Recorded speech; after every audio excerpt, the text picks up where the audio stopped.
తెలంగాణ రాష్ట్ర CPIM party 4వ మహాసభలు ఈ నెల 25వ తారీఖు నుంచి 28వ తేదీ వరకు సంగారెడ్డి జిల్లా సంగారెడ్డి పట్టణంలో జరగనున్నాయి.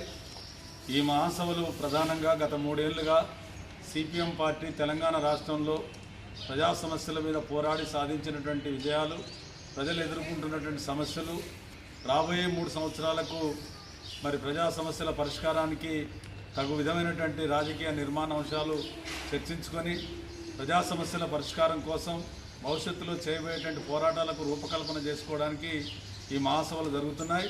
ఈ మహాసభలు ప్రారంభ సూచికగా 25వ తారీఖు మధ్యాహ్నం 2 గంటలకు సంగారెడ్డి పట్టణంలో పెద్ద బహిరంగ సభ మహాప్రదర్శన ఉంటుంది.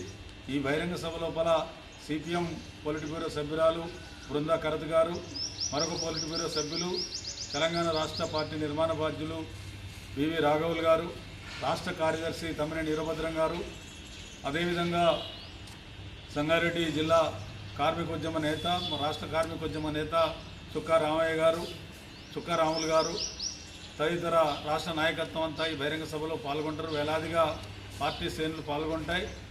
కాబట్టి ఈ మహాసభలు జయప్రదం చేయాలని చెప్పి కోరుతూ, అదేవిధంగా సిపిఎం ఈ మహాసభల విజయవంతం అంటే ప్రజా సమస్యల ప్రజా కోసం చేసేటువంటి పోరాటాలు ఉధృతం చేయటం, అందుకోసం ఈ మహాసభలను జయప్రదం చేయాలని చెప్పి యావత్ తెలంగాణ రాష్ట్ర ప్రజానీకాన్ని మేము విజ్ఞప్తి చేస్తా ఉన్నాం. సిపిఐఎం రాష్ట్ర మహాసభలను, సిపిఐఎం 4వ రాష్ట్ర మహాసభలను, సిపిఐఎం 4వ రాష్ట్ర మహాసభలను, సిపిఐఎం 4వ రాష్ట్ర మహాసభలను జిల్లాలే ఎర్ర జెండా, ఎర్ర జెండా.